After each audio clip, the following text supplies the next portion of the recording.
Graças a Deus. 27 a página? 29, que a minha é 21. Para vocês é diferente. Aqui eu vou comparar aqui na 27, terminar e depois. Conceito de intuição. Maneiras de interpretar a Bíblia, né? Aí tem teólogos liberais, né? Não é isso? E tem o que você não terminou, Interpretação figurativa, né? conceito da intuição e neo-ortodoxo. Ah, sim, então tem que voltar um pouco mais. Espera aí. Vamos retroceder.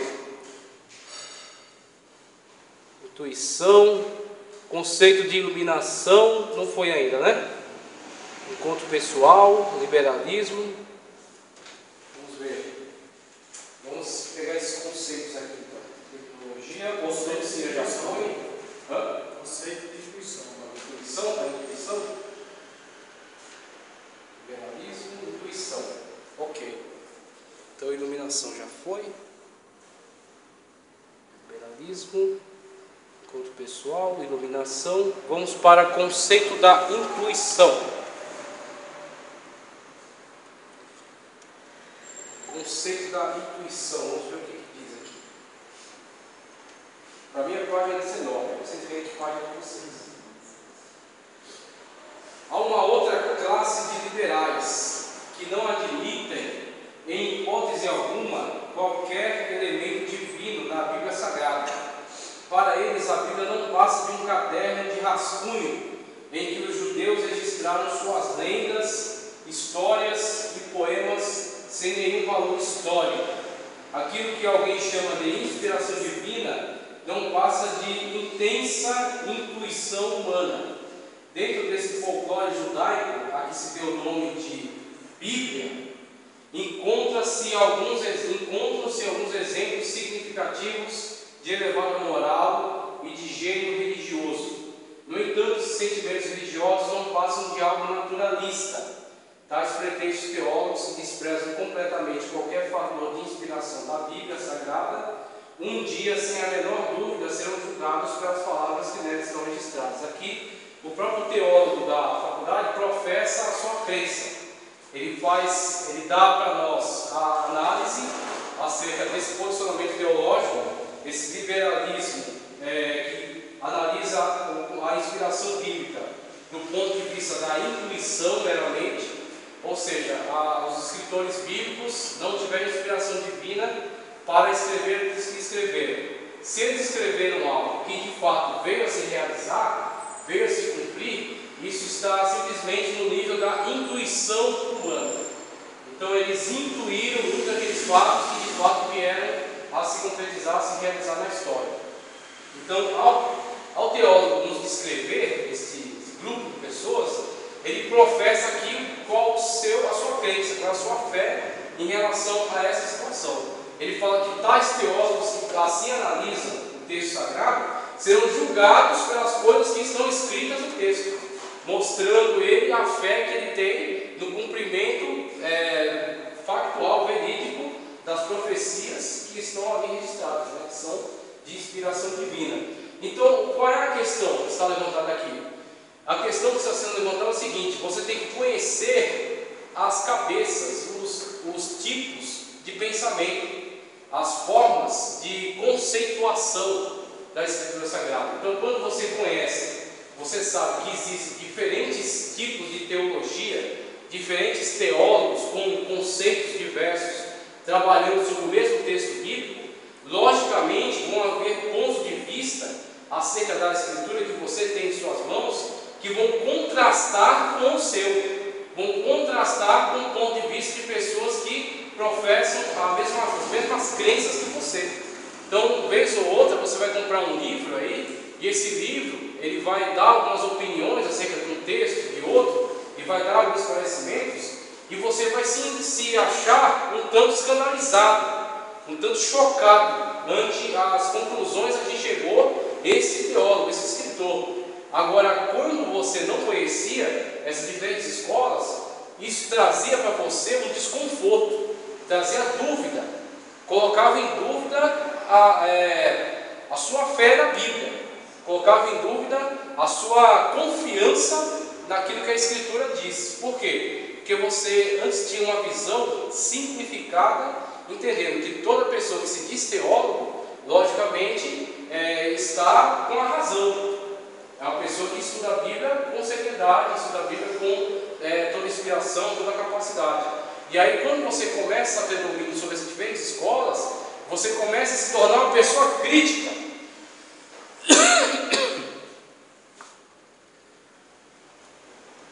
E o que é essa característica crítica da hermenêutica, do hermeneuta? É exatamente a capacitação que ele tem, a partir do conhecimento das escolas de pensamento, de, ao ler o texto, começar a analisar não só o que está escrito no texto, mas analisar as ideias que estão subentendidas ali, né? Então, quando você lê, por exemplo, um texto de um teólogo chamado Bultmann, que é um teólogo liberal, e é um teólogo integrante da alta crítica textual, por exemplo, alemã, e ele lança o ponto de vista dele na interpretação bíblica a partir desse conceito, por exemplo, da intuição, pode ser encontrado nas páginas dele. Você vai olhar aquele ponto de vista, aquela interpretação que ele teve sobre aquele texto, e você vai sacar por que ele chegou a essa conclusão. Ele chegou a essa conclusão por causa dos pressupostos dele. Os pressupostos deles quais são? Por exemplo, ele tem o pressuposto de que a Bíblia não é um livro de inspiração divina. Se a Bíblia não é um livro de inspiração divina, ela é um livro da intuição humana. A intuição humana produziu isso. Então, isso que está na Bíblia não necessariamente é uma revelação divina, não necessariamente é um milagre, não necessariamente é uma profecia escatológica. Ele é simplesmente um esforço humano, da mente humana, uma intuição que ele teve acerca disso, que ele pode acertar ou errar. Então, esse ponto de vista vai ser construído a partir de pessoas que têm esse pressuposto. Ao você ler, você entende por que ele chegou a essa conclusão. E aí você consegue julgar as coisas que estão escritas. Pode falar. Mas aqui, quando falava do conceito da iluminação, o teólogo era liberal. E aqui também, o conceito da intuição, também são liberais. Também. Então, mesmo que sejam os dois liberais, eles podem divergir. Pode divergir. Pode. Porque tem liberais mais liberais extremos, no sentido de entender que a Bíblia não tem nada divino. Mas tem os liberais com uma abordagem mais moderada, que entendem que há algo divino, mas também há algo humano. Aí diz que há um cano dentro do cano. Existe um cano, sim, que chama inspirado, mas em meio a coisas que não são inspiradas. Então, tem diferentes análises, senhor. Mas não é verdade isso? Na Bíblia tem coisas espirituais que o homem escreveu dele mesmo. Aí o que acontece? Isso que você está me dizendo. Qual é o risco dessa afirmação? Por que a ortodoxia não a defende? Porque se nós entrássemos por esse tipo de análise, nós iríamos acabar tender a dar a liberdade de julgamento sobre aquilo que é sagrado e aquilo que não é sagrado. Então o que acontece? A Bíblia, no seu conjunto inteiro, ela é inteira sagrada. Aquilo que é a afirmação da verdade é porque o Espírito Santo levou a pessoa a dizer a verdade. Aquilo que é uma afirmação mentirosa é porque o Espírito Santo permitiu que aquela mentira fosse registrada. Então a inspiração está no fato daquilo estar na Bíblia. Isso que é o cano. O cano é a medida. Então o que é essa medida? A medida daquilo que é autorizado. Por quem? Pelo Espírito. A partir do momento que a gente diz que existem coisas da Bíblia fora da autorização do Espírito, existem coisas não canônicas dentro do cano. E aí você ganha a liberdade de você mesmo julgar o que é canônico e o que não é canônico. Então é isso que o cânon diz. O cânon diz, essa medida aqui é tudo que o Espírito Santo autorizou. Então o Espírito Santo autorizou profecia, o Espírito Santo autorizou declarações de Jesus, o Espírito Santo autorizou a mentira de Ananias e Safira. Não é que o Espírito Santo mandou Ananias e Safira mentir, mas ele autorizou que se escrevesse sobre essa mentira. É cânon também. Sim. Mesmo que tenha sido por iluminação divina do Espírito Santo, não quer dizer que não é sagrado. Não entendi. Como a pergunta que ele fez, se há a parte que é ditada, é direta, e outra parte que é a iluminação do Espírito, né? Essa parte que é a parte de iluminação do Espírito, não quer dizer que não é sagrada. Com certeza. A iluminação é uma das maneiras do Espírito Santo transmitir o conteúdo sagrado, o conteúdo que iria ser registrado. Então o que acontece? Quem anda pelo ditado verbal diz que o Espírito Santo ditou letra por letra. Quem anda pelo conceito de iluminação diz que o Espírito Santo inspirou a ideia. Ele inspirou que escreva sobre isso. Aí ele vai escrever com a linguagem dele. Por isso que vai ter um texto diferente do outro. Aí o que acontece? Esse está errado, aquele está errado. Não é por aí. Não é essa a questão. A questão é o seguinte: existem locais na Bíblia que de fato é um ditado verbal. Por exemplo, a descrição do tabernáculo. Mas existe texto da Bíblia que é inspiração. Que é tão inspiração que um texto vai contrastar com o outro.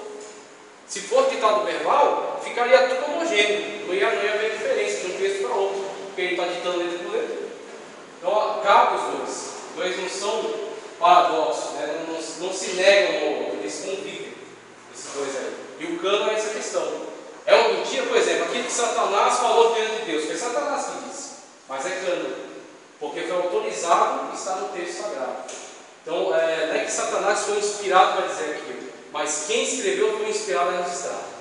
Então a inspiração está no registro. A mentira do corpo de Jesus também é inspirada. Também é inspirado. Porque o que é inspirado? Não a mentira, é inspirado ao registro.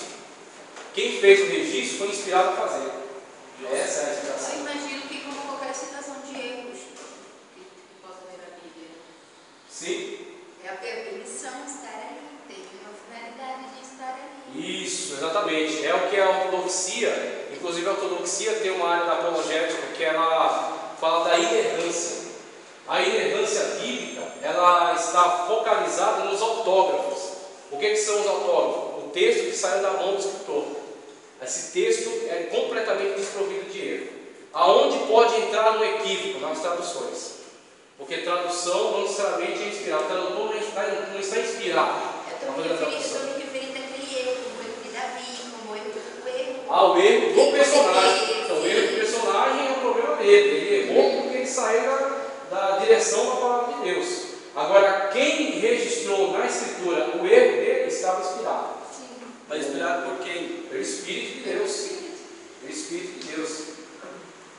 Então, o que acontece? Por exemplo, o cronista que escreveu o livro de Reis, o cronista que escreveu o livro das Crônicas, ao registrar o pecado de Davi, ele não fez esse registro a partir de uma intenção de prejudicar Davi.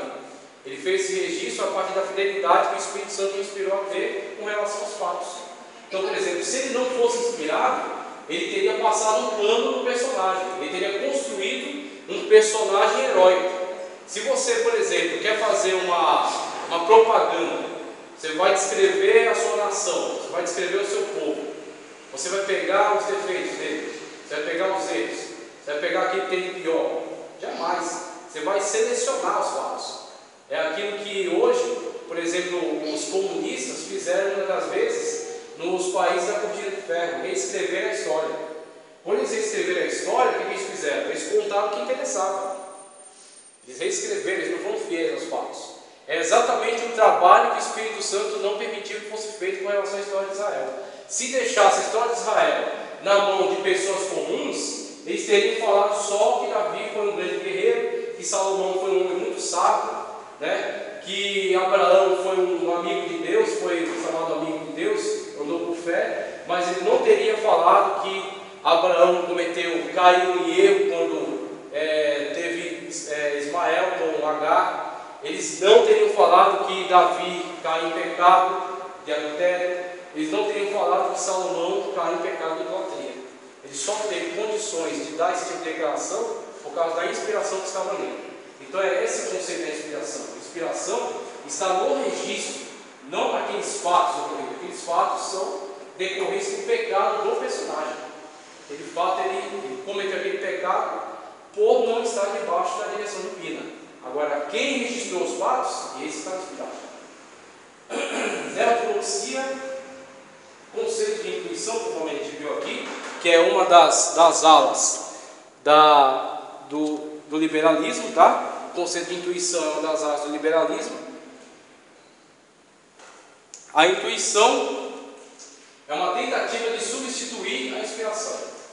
Como eles não creem na inspiração, e eles sabem que muitas coisas da Bíblia foram profetizadas e se cumpriram, eles jogam isso na conta da intuição. E aí o que acontece? A arqueologia bíblica está aí para esfregar na cara deles as evidências. As evidências mostram que as profecias bíblicas tiveram cumprimento total e pleno. Então a arqueologia bíblica, que é uma das ciências auxiliares da hermenêutica, fornece evidências para mostrar o cumprimento das profecias. E aí você vê a intuição cai por terra. Como é que o profeta, só por intuição, podia acertar os fatos quando ele acertou? Daniel, por exemplo, né? Isaías teve a visão da fundação do Estado de Israel, em 1948.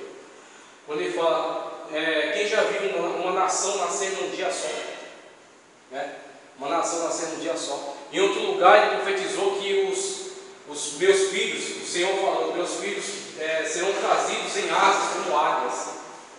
Então, quer dizer, esse tipo de visão que o profeta teve, e profetizou, e falou acerca disso para o povo, é uma profecia que não pôde ser completamente compreendida pelas pessoas que ouviram na hora, mas quando veio o seu cumprimento, foi percebido como ela era perfeita, foi percebido como ela estava descrevendo os fatos de forma minuciosa. Quando em 1948 o Estado de Israel foi fundado, tá certo? E o povo foi autorizado a migrar em massa para lá. E eles foram de fato levados para lá em asas como águias, as asas dos aviões. Que Isaías não poderia descrever um avião, não era da época dele, mas ele poderia profetizar simbologicamente, simbolizando o que viria a acontecer. Uma intuição não tem suficiência para descrever os fatos dessa maneira, mas sim uma inspiração.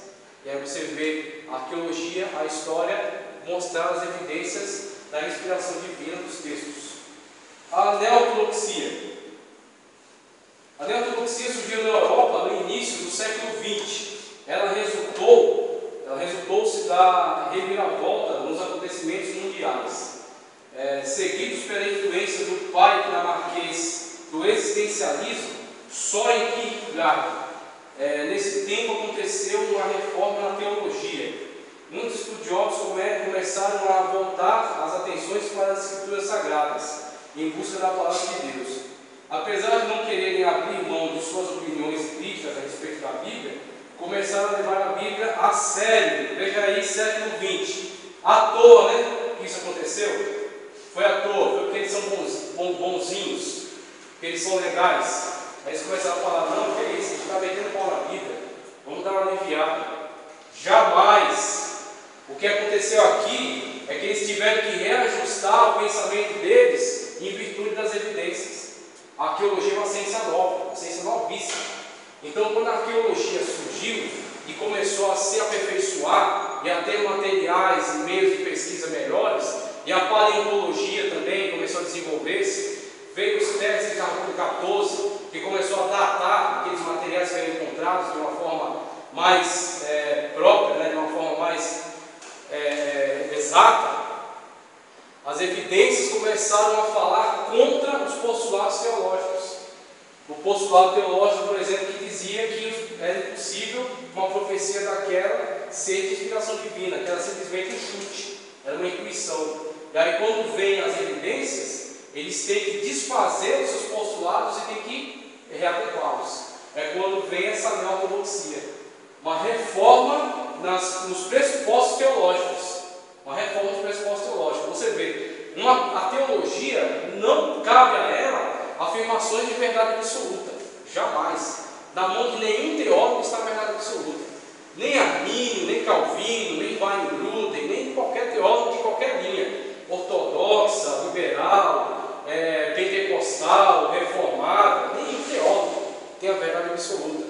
Ele tem, a partir da época dele, das ferramentas que ele dispõe, o máximo que ele possa obter da verdade, que ele possa fazer uma de colocação de teoria acerca do entendimento daquele texto, mas ele não detém a verdade absoluta. E aí, quando chega o século XX, eles têm que repensar os seus postulados. Muito daquilo que eles escreveram ficou obsoleto diante das evidências. E aí vem a neortodoxia, vem corrigir essa situação aqui. Apesar de não quererem abrir mão de suas opiniões críticas a respeito da Bíblia, começaram a levar a Bíblia a sério, por ser ela a única fonte de revelação de Deus aos homens. Nesse tempo criaram um outro tipo de ortodoxia, afirmando que Deus fala aos homens por meio da Bíblia. Sendo assim, as Escrituras tornaram-se a palavra de Deus quando ocorre um encontro pessoal entre Deus e o homem, assemelhando-se a outras teorias que diz respeito à inspiração da Bíblia. A nova ortodoxia, resultou em duas linhas de pensamento, a saber, a linha demitizadora e a linha do encontro pessoal. E aí vai, isso aqui está subordinado à questão da ortodoxia. Primeiro, a demitizadora. Demitizadora por quê? Demitizadora vem de tirar um mito. Então, demitizar. Existe um mito, esse mito será tirado, será desfeito. Então, esse postulado teológico diz: a gente tem que pegar aquilo que, na verdade, foi um mito transmitido pela Escritura, por essas culturas antigas, e tirar dela esses mitos. E aí surge essa iniciativa de demitização. A teoria da demitização é protagonizada pelo mais famoso teólogo liberal Rudolf Bultmann e Schubert Ogden, que também em parte divergiam entre si. Tais divergências consistem no fato de Ogden não ver nenhum ser histórico que dê consistência aos chamados mitos da Bíblia, ao que para Bultmann é algo natural e real. Ambos concordam na ideia que afirma que a Bíblia foi escrita em linguagem mitológica, cuja linguagem era bastante popular na época de seus autores, época já passada e obsoleta. A teoria demitizante diz que a tarefa do cristão moderno é demitizar a Bíblia, isto é, despida de seus trajes lendários e mitológicos, e descobrir o conhecimento existencial, a ela subjacente.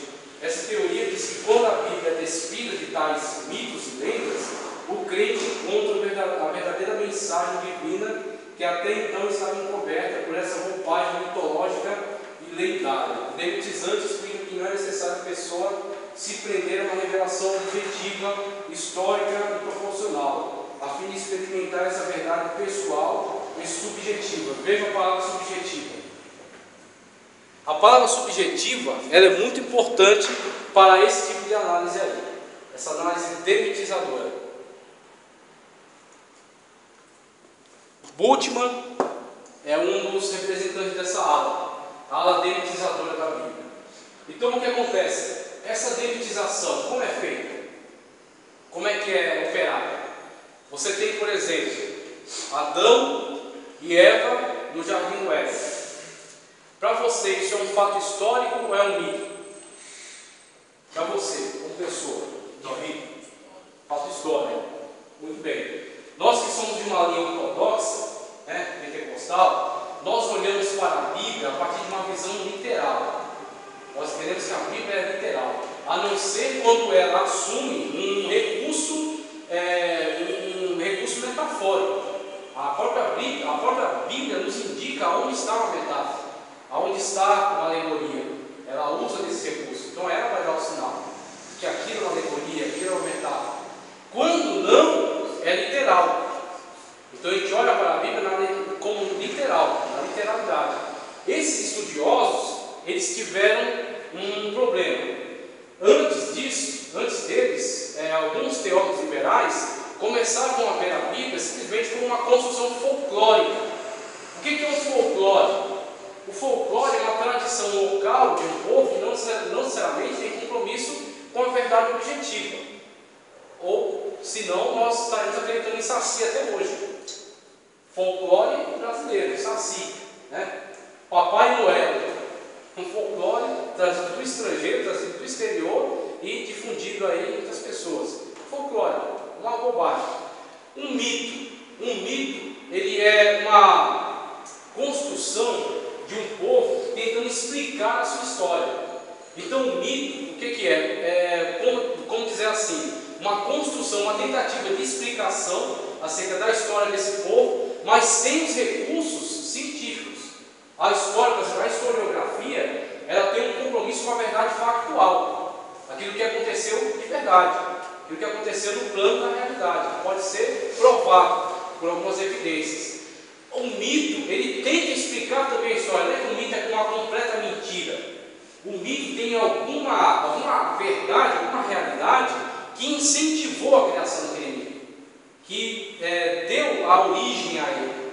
Agora o que acontece? Aquele mito tenta preservar algo da realidade, algo daquela verdade, aquele fato que aconteceu, mas não exatamente como ele é.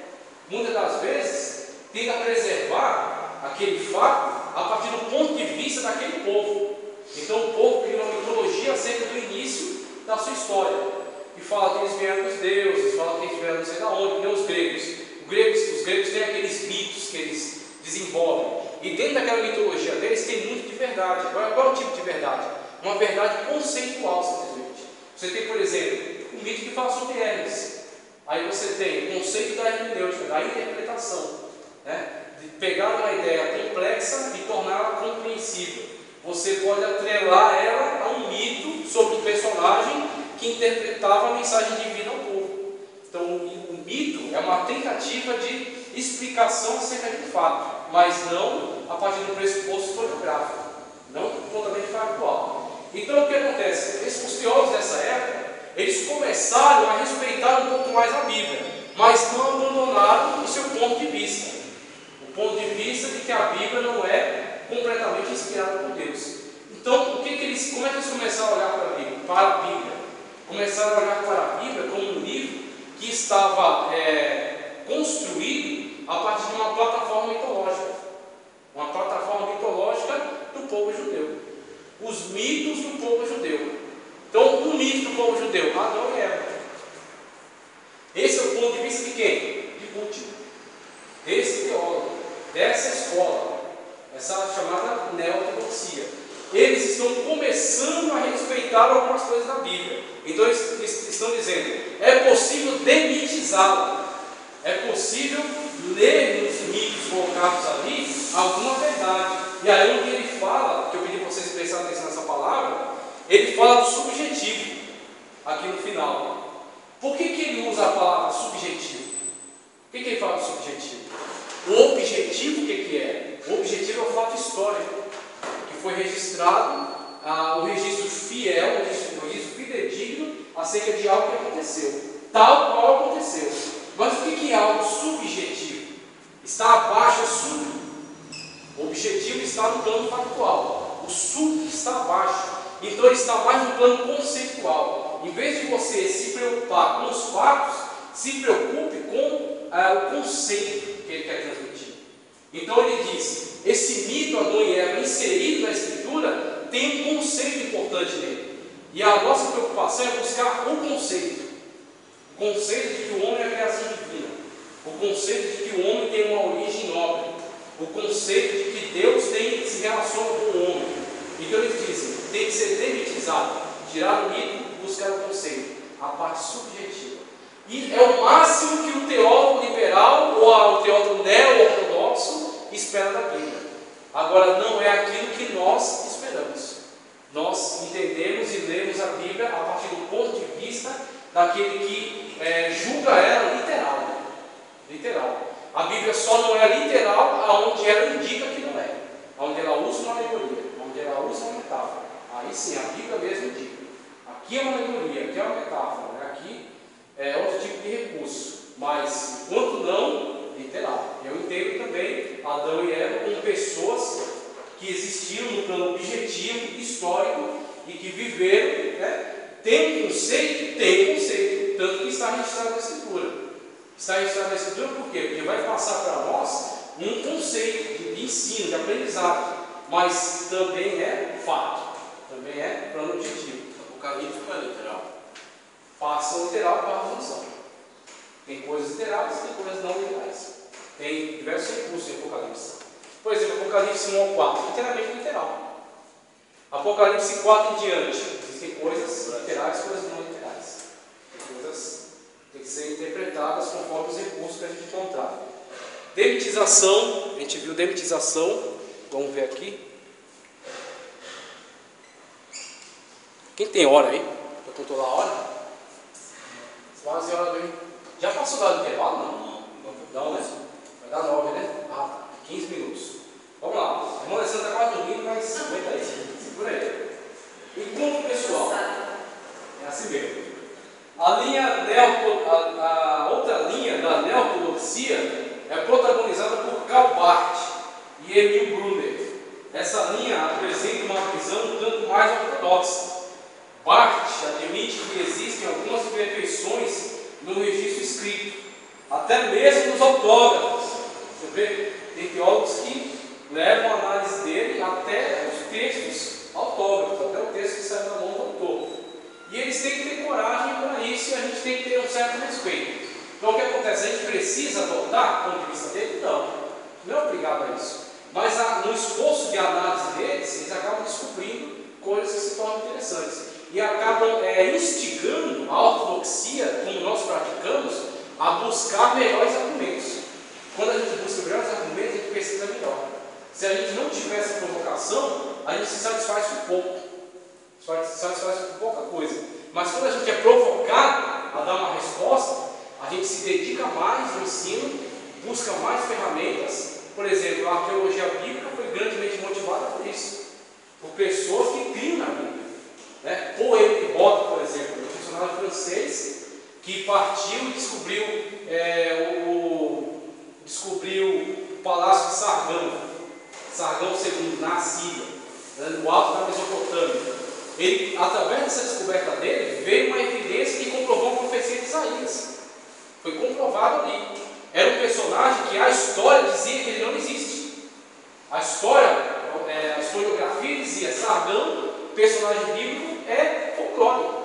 Não existe, nunca houve uma pessoa chamada Sargão. E aí, esse estudioso empreendeu um trabalho arqueológico, desenterrou o palácio desse monarca, as tábuas escritas com uniforme, desenterrou estátuas onde tinha feitas com a imagem dele, o nome dele, e provou para a história que aquilo era fato, que aquela profecia estava se relacionando a fatos históricos. Então o que acontece? Quanto mais provocação, mais dedicação e mais aperfeiçoamento. Aqui, ó, então vamos continuando aqui, até mesmo os autógrafos. E no entanto, afirma que a Bíblia é a fonte da revelação de Deus. Ele defende o pensamento positivo, dizendo que Deus fala aos homens através da Bíblia e que ela é o seu veículo divino de revelação. Brunner afirma que a revelação de Deus não é proporcional, feita por meio de palavras. Sendo assim, a Bíblia não é uma revelação de Deus, mas tão somente um registro das revelações pessoais de Deus aos homens de Deus do passado. Isso significa que sempre que o homem, no nosso dia, se encontra com Deus, através da Bíblia, ela torna-se a palavra de Deus para ele. Contrariando a posição ortodoxa, a neortodoxia demonstra que a Bíblia não é um documento inspirado por Deus, mas tão somente um registro imperfeito, que apesar dessa mesma imperfeição, constitui o testemunho singular da revelação de Deus. Logo então, quando Deus surge no registro escrito, de maneira pessoal, a fim de falar ao leitor, a Bíblia nesse momento torna-se a palavra de Deus para tal leitor. Temos aí uma linha que respeita um pouco mais a questão da revelação bíblica. Então, Barth diz: a Bíblia tem alguns erros sim. Quando Barth dá essa declaração que a Bíblia tem alguns erros, muitas das vezes dentro dessa declaração mora dentro dela ainda alguma deficiência na pesquisa bíblica. Então, por exemplo, algum texto que alguém diz: isso aqui é uma contradição, esse texto está contradizendo esse. Quando vocês pretendem estudar melhor isso que é uma suposta contradição, você acaba descobrindo que ali havia falta de conhecimento. Por exemplo, quando descobriram os pergaminhos do Mar Morto, em 1948, se não me engano, 1948, quando descobriram os pergaminhos do Mar Morto, ali veio à tona arquivos que estavam preservados há 1000 anos. Há 1000 anos. E com esses arquivos foi possível fazer diversas comparações entre os textos bíblicos daquela época e os textos bíblicos que nós tínhamos hoje. Quando nós fizemos a comparação entre eles, foi possível constatar que havia uma fidelidade na cópia dos textos. Quem copiou os textos, copiou o texto com fidelidade. Pouquíssimos erros de tradução, pouquíssimos. Na verdade, todo o conceito textual estava preservado.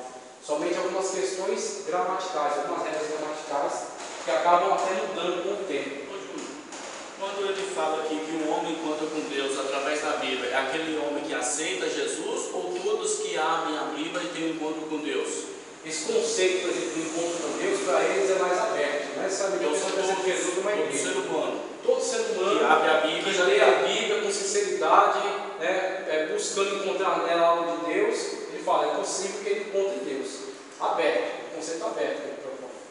Conceito bem universal. Qualquer pessoa, independentemente de religião, de igreja, se buscar alguma coisa de Deus na Bíblia, pode ter encontro com Deus através da Bíblia. Então é isso que ele defende. E olha só o que ele defende aqui. Ó. O Karl Barth diz que a Bíblia pode ter alguns erros. E nessa afirmação, às vezes, quando a gente se dedica a tentar entender isso que ele alegou que foi um erro, muitas das vezes o que havia era falta de conhecimento, falta de recursos para entender aquele texto, para compreender aquela afirmação. E com relação ao que você acabou de falar, né, do Brunner, quando ele fala que a Bíblia torna-se a palavra de Deus para aquela pessoa, é isso que ele está afirmando. Ele fala o seguinte: a Bíblia foi escrita, a Bíblia não é inspirada. O que ele diz que é inspirada? Esse texto que está aqui não foi exatamente o texto que Deus entregou àquela pessoa, que Deus transmitiu a ela, seja pela iluminação, seja pelo ditado verbal. Ele diz: a Bíblia é uma inspiração de Deus para o homem de Deus daquela época. Então ele fala: olha, essa Bíblia que está escrita aqui no Antigo Testamento, ela foi falada para o homem do Antigo Testamento. Quando ele fala isso é um pressuposto, vamos dizer assim, é uma base para aqueles que dizem assim: como é que a Bíblia que foi escrita 1000 anos atrás pode falar comigo hoje? As pessoas que trazem esse tipo de afirmação, muitas das vezes podem encontrar fundamentação nesse tipo de argumentação aí. A Bíblia foi entregue para o homem naquela época, dentro daquele contexto. Então, quer dizer, essa Bíblia que foi entregue para ele, no contexto dele, falava com ele. Como é que ela vai falar comigo hoje? E aí, onde mora essa ideia trazida por Brunner. Ele fala assim: a Bíblia foi um livro entregue para o homem daquela época. Só que o homem hoje, que com sinceridade lê o texto sagrado, a Bíblia torna-se a palavra de Deus para ele. Ou seja, Deus cria um meio de que aquela palavra que foi para aquele homem daquela época fale com esse homem hoje. Fale ao coração dele. Deus dá algum significado para ele dentro daquele texto. É uma tentativa dele de conciliar o seu liberalismo com alguma crença na Bíblia. O que nós vemos aí nesse tipo de afirmação é que essa incredulidade severa que havia em relação à Bíblia está caindo por terra. Esses teólogos que antes eram liberais estão começando a ceder à inspiração bíblica. Agora, como eles têm pressupostos científicos muito fortes ainda, que eles têm que sustentar, eles não cedem. Eles ficam mantendo ainda a sua linha científica, a sua análise científica sobre a Bíblia. E aí surge esse tipo de afirmação. A afirmação de Karl Barth, que diz que a Bíblia tem alguns erros, mas ela é a palavra de Deus, ela é o veículo através do qual Deus se manifesta. E o Brunner, que diz que a Bíblia foi escrita para o homem daquela época, mas Deus cria um significado para o homem que está lendo ela. Então ele fala que naquele momento, naquele exato momento que a pessoa lançou os olhos sobre a Bíblia, Deus pode falar com o homem particularmente. A ortodoxia que nós defendemos diz que não. Diz que o Deus que foi ontem, é hoje e será eternamente. Ou seja, o Deus que falou naquela época, o homem era na sua época, mas Deus não é só naquela época. Deus é eterno, é onisciente. Então Deus falou que naquela época, mas visando que esse texto já ia ser lido lá na frente, por outra sociedade, por outro homem, em outro lugar. Então é isso que a gente entende, que o Deus que inspirou o homem naquela época já conhecia que aquele texto ia chegar até nós. Então ele falou com aquele homem, mas ele falou conosco também. E aí, como é que nós podemos chegar ao entendimento daquele texto? Entendendo o contexto, aonde surge a necessidade do contexto. Então, o estudioso da Bíblia é que tem que se transportar para o contexto. Então, você vai ler acerca da lei de Moisés, você vai ler acerca do Deuteronômio, e entende o contexto de Deuteronômio. Mas você acha que um homem que não tem o Espírito de Deus, ele tem essa capacidade de interpretar isso na Bíblia? A minha opinião é não. O homem que não tem o Espírito de Deus não tem não tem condições de ter uma revelação plena. Agora, ele tem condições de ter alguma revelação? Tem. Algumas palavras bíblicas são de tal forma objetivas, claras para o homem, que eu creio que qualquer homem que lê a Bíblia com sinceridade vai ser tocado. Mesmo sem ter o Espírito de Deus. Mesmo sem o Espírito de Deus, só pela consciência dele. Só pela consciência dele, eu creio. Por exemplo, tem textos que são tão claros que não precisa de interpretação, né? muito claro, aquilo que Jesus fala, por exemplo, eu sou o caminho, a verdade e a vida. Pronto, o homem que lê isso, mesmo sem inspiração divina, ele tem ali naquela afirmação de Cristo, uma afirmação muito objetiva, muito direta. Ele diz, eu sou o caminho, a verdade e a vida, ninguém vai ao Pai se não for por mim. Aí, a partir daquela leitura, ele vai tomar uma decisão. Ele crê nisso ou ele rejeita? Não, Jesus não é só o caminho, tem Buda também. Aí foi a pessoa que tem que tomar, foi na liberdade dele. Agora, se ele diz, não, de fato, Jesus é o único caminho. Aí, a partir dessa aceitação, ele vai abrir o coração dele. Mas até essa aceitação já foi o Espírito de Deus que provocou. Já foi o Espírito de Deus que provocou. Então, a gente vê a partir disso aí, a teologia que era antes, a teologia liberal, que estava tão afastada do conceito divino, de inspiração, ela começa a ceder a tal ponto de construir essa outra ala, a neoteologia. A neoteologia que começa a se voltar para o conceito de inspiração da palavra de Deus. Então a gente vê isso a partir desses conceitos. Maneiras de interpretar a Bíblia.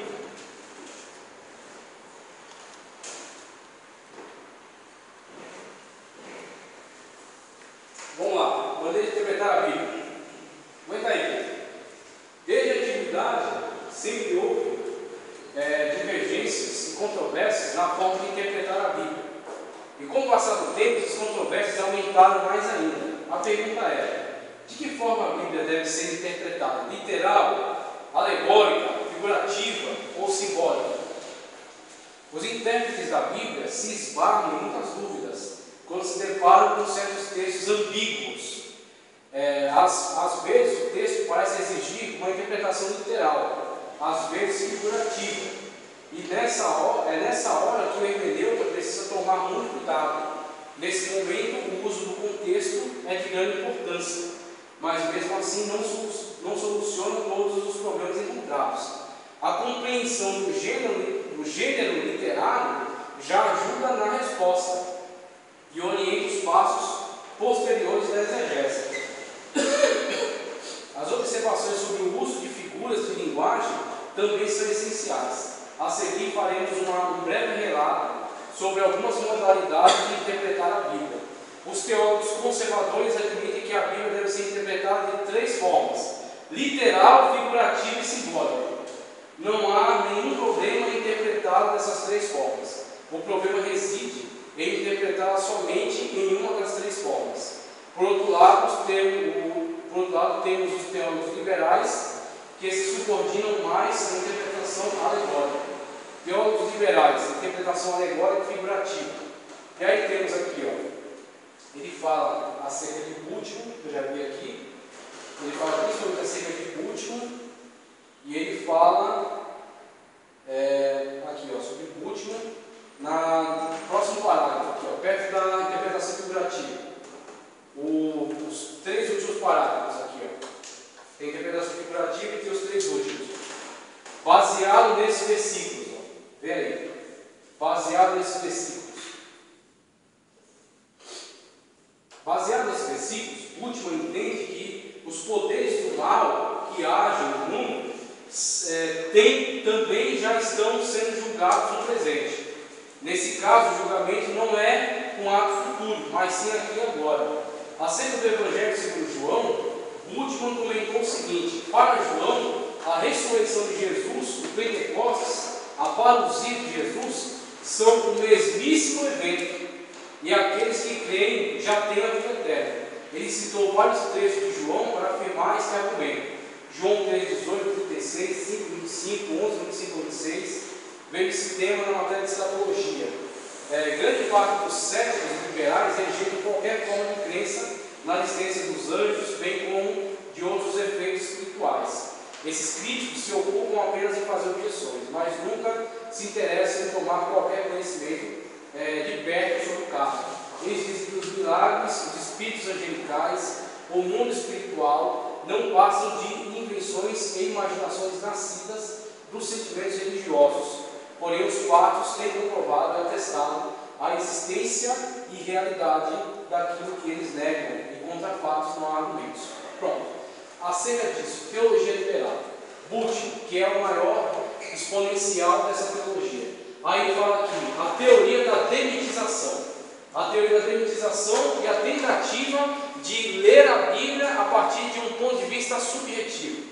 Quando ele entra por esse caminho da subjetividade, na leitura do texto bíblico, é a mesma tendência que vai ser percebida ao tentar alegorizar toda a Bíblia. Por que um teólogo liberal tenta alegorizar tudo que é da Bíblia? Ler a Bíblia sempre a partir de um ponto de vista subjetivo. Dizer que aquilo que está narrado não é um fato, não aconteceu de verdade. É um mito que guarda um conceito. E esse conceito é importante. O conceito de moralidade, o conceito de respeito aos pais, o conceito de crença em Deus, de respeito a Deus. Para eles o que interessa só é a parte subjetiva, o conceito. Por isso a alegoria, por isso que eles alegorizam tudo. Essa leitura, ela está completamente vinculada à impossibilidade desse teólogo, dessa pessoa, crer no sobrenatural. É aí onde está a questão. É onde mora toda a questão, a raiz dela. Por que ele vai ler a Bíblia desse jeito? Porque ele não crê no sobrenatural. Ele não crê no espiritual. O plano dele é apenas físico. E ele só analisa a partir desse plano, a partir desse ponto de vista. Então, já a priori, a análise dele está viciada. A priori, a análise dele já está vinculada a um conceito que delimita a possibilidade de avaliação. Delimita o quê? Uma avaliação somente no plano físico humano. Tudo que diz respeito ao espiritual, ele vai dizer, é um mito. Anjos, é um mito. Milagres, mitos. Né? Intervenção divina, é um mito. A revelação da pessoa divina, a profecia bíblica, mitos. Então, a partir desse conceito que pega tudo que é espiritual, tudo que é sobrenatural e atribui ao mito, ele fala, vamos demitizar. Como ele se demitiza? Isso aí. Pega esse mito, é um mito, e entende qual é o conceito que ele quer transmitir. Ele quer transmitir um conceito de respeito a Deus, um conceito de amor ao próximo, um conceito. Então, o que interessa é só o conceito. O que interessa é só a parte subjetiva disso aqui, porque literalmente não aconteceu. Só a parte subjetiva. A parte subjetiva é o que nós vamos usar. E aí esse teólogo trabalha sempre alegorizando a Bíblia. A Bíblia não aconteceu de verdade. Josué, não, os muros de Jericó não caíram, tá? Jesus não andou por cima das águas. Não aconteceu nada disso. Isso aí foi um mito que criaram na época para torná-lo um herói.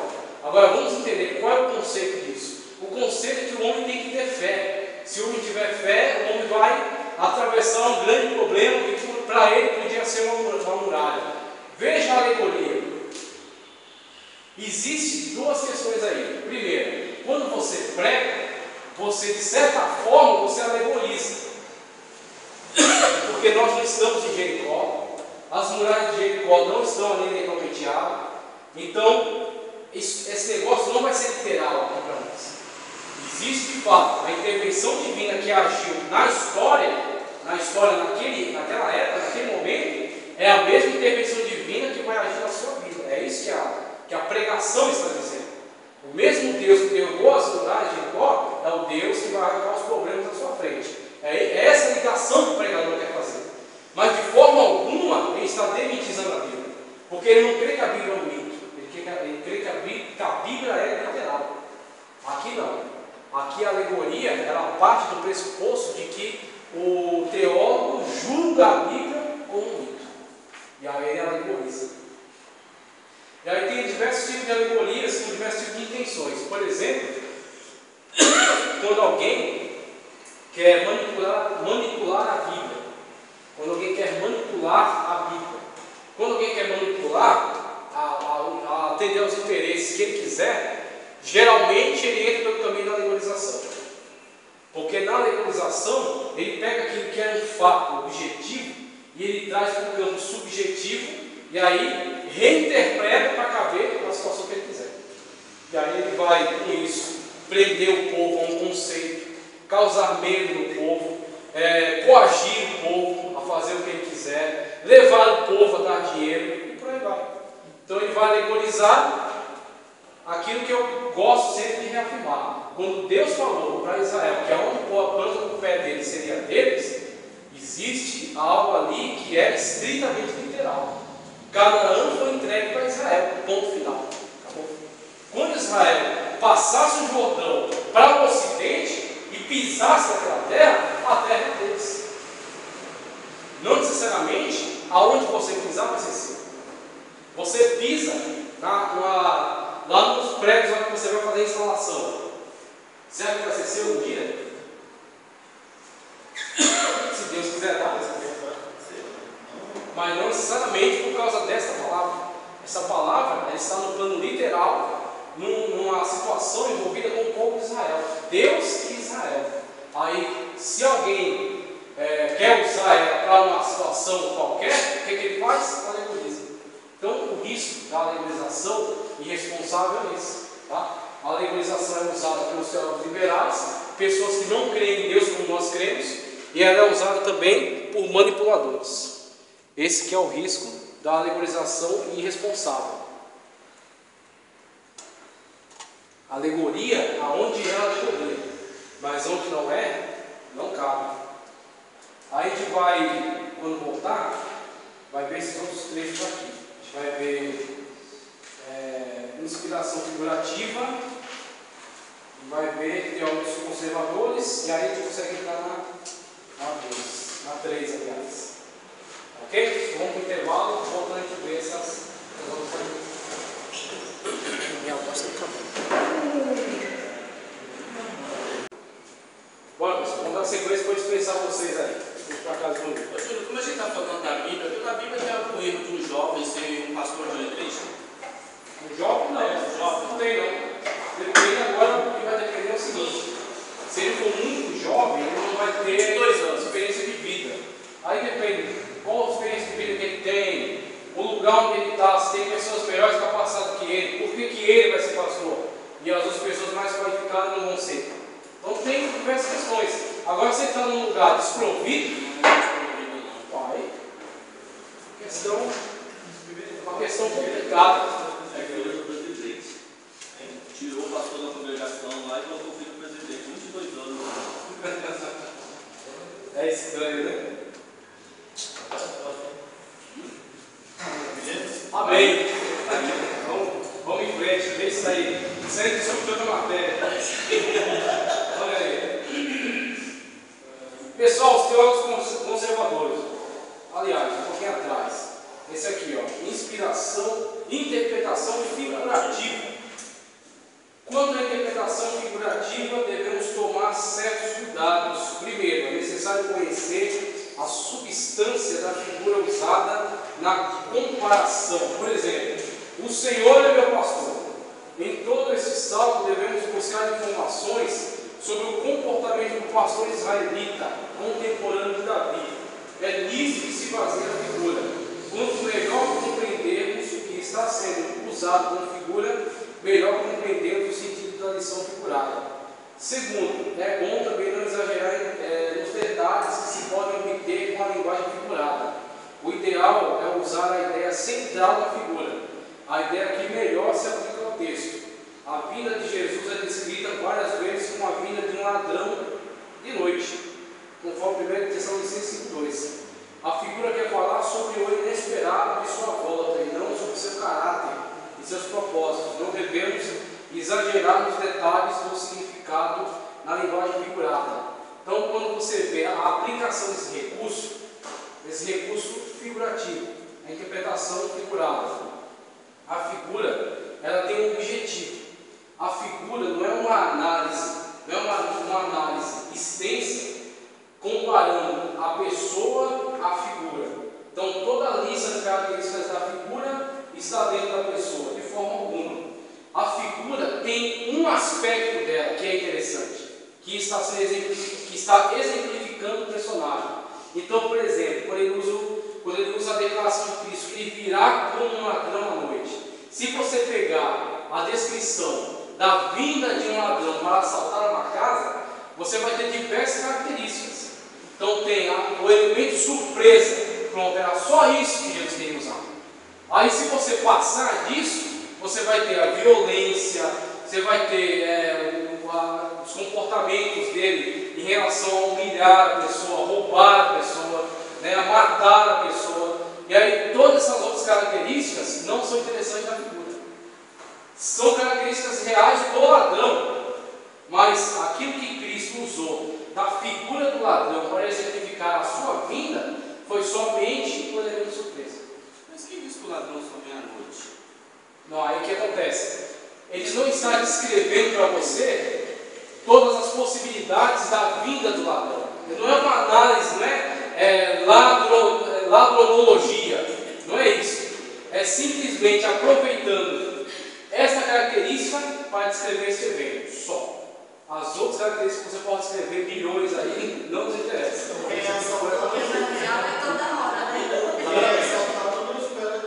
Principalmente aqui no Brasil, né? É pensador de Israel, nunca vi de dia. Aí o que acontece? Quando você pega, por exemplo, o rodeio, né? O cristão é uma ovelha.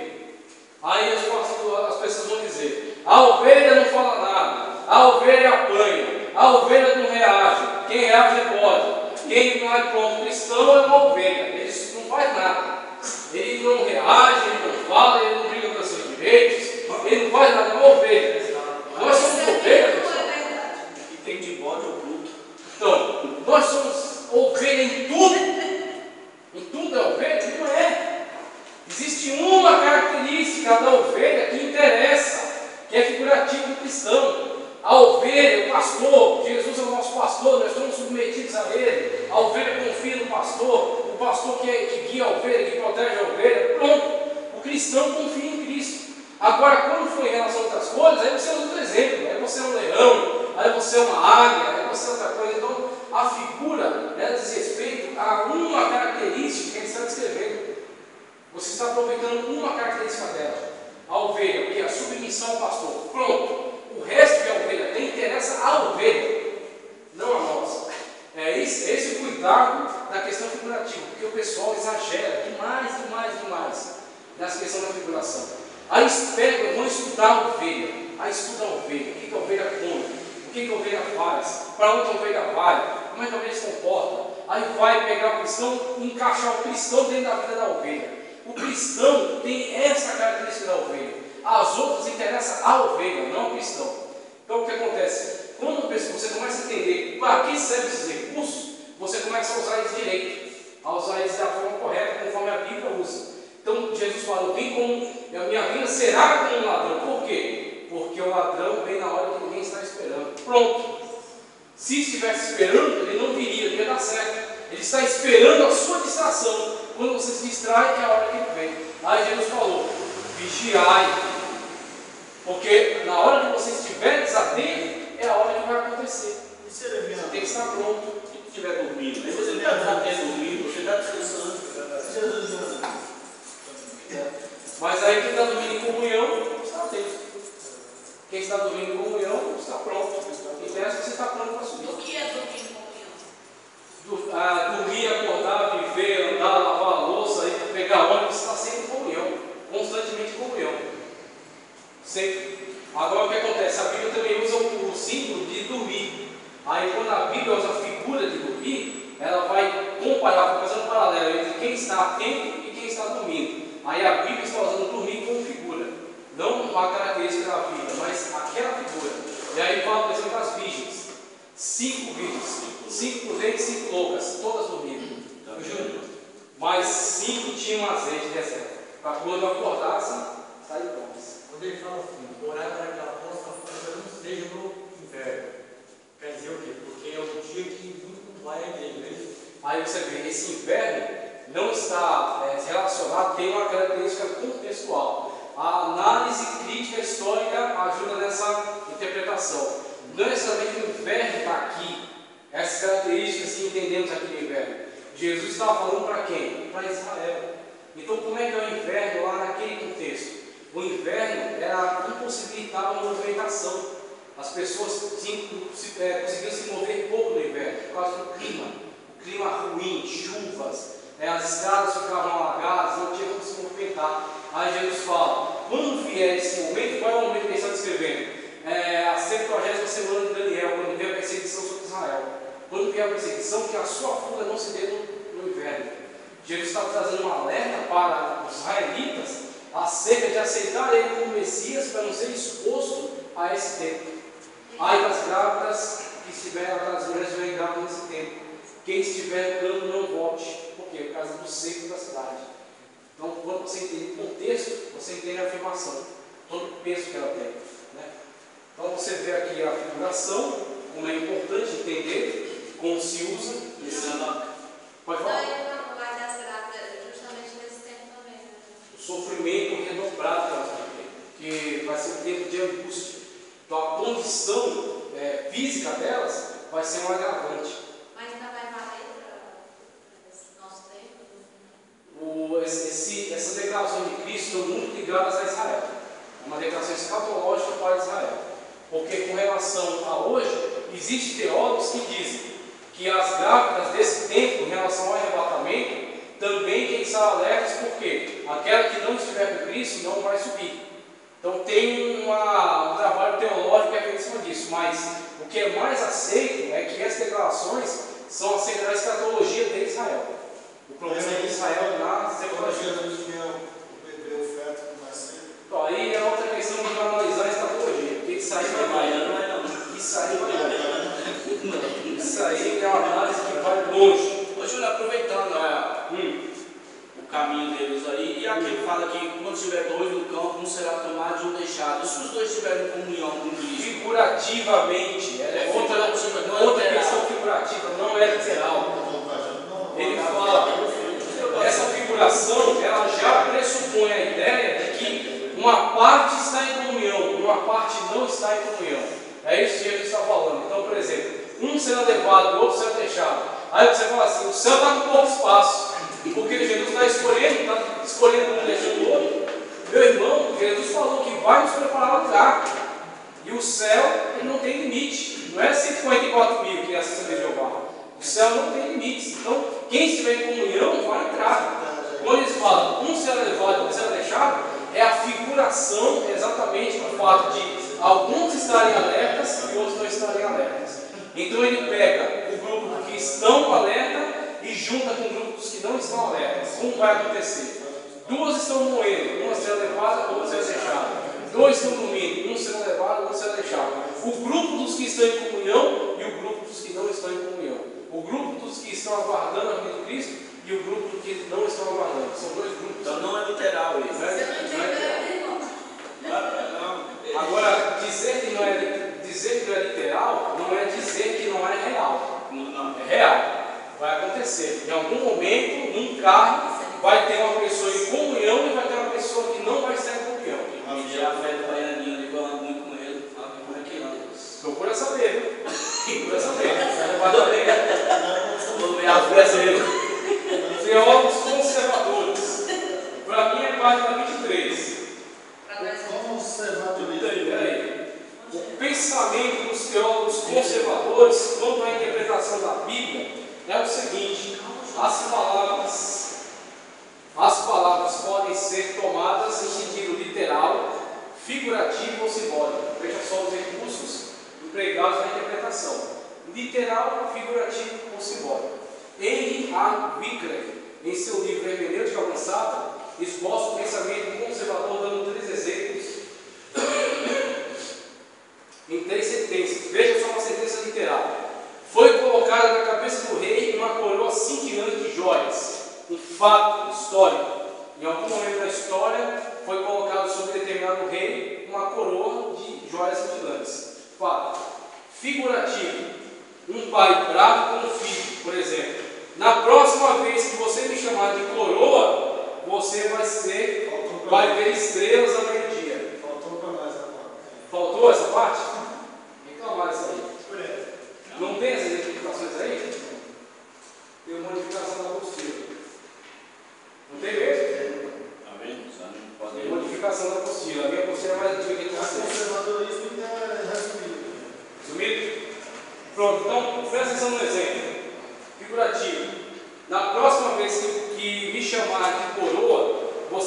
estrelas ao meio-dia. Esse é o 2. Esse é o figurativo. E o simbólico. Via-se grande sinal no céu, a saber, uma mulher vestida de sol com a lua debaixo dos pés e uma coroa de 12 estrelas na cabeça. Temos aí 3 recursos. 3 recursos. Não está encontrando, né? É que minha apostila é mais antiga e ela tem alguns exemplos aqui que não entrou nessa ainda. Então vocês prestem atenção no exemplo aí. Olha só, literal, figurativo e simbólico. Na primeira estamos falando de algo material, objetivo, que aconteceu em determinado momento. Uma coroa de verdade, literal, que foi pegada e colocada na cabeça de uma pessoa, literal. Na segunda, estamos falando de um contexto figurativo, ou seja, essa pessoa usou a figura da coroa. Como é que é essa questão da figura, coroa figurativamente? É uma gíria, vamos dizer assim, um recurso linguístico de determinada época. Essa forma de se expressar não é característica de todas as épocas. Nessa época, aliás, a nossa época até está se perdendo já, esse modo de falar. Mas na nossa época contemporânea, é usado que chamar uma pessoa de coroa é chamado de velho. Então você vê, essa coroa a qual ele se refere não é a coroa literal mais, é uma coroa figurativa. Essa palavra coroa figura a ele como uma pessoa velha. Então ele fala, a próxima vez que você me chamar de coroa, não é uma coroa literal, é a pessoa sendo caracterizada como um velho a partir do uso da palavra coroa, figurativamente. A próxima vez que você me chamar de coroa, você verá estrelas ao meio-dia, uma ameaça. Uma ameaça que ele faz para que não seja chamado de coroa. Está aí o uso figurativo. Então, a figura, ela guarda só um sentido. Essa sociedade dessa época entendeu que a própria imagem da coroa remete a uma ideia antiga. A ideia da realeza, a ideia dos príncipes, da monarquia, uma ideia antiga, antiquada, principalmente nos tempos de democracia.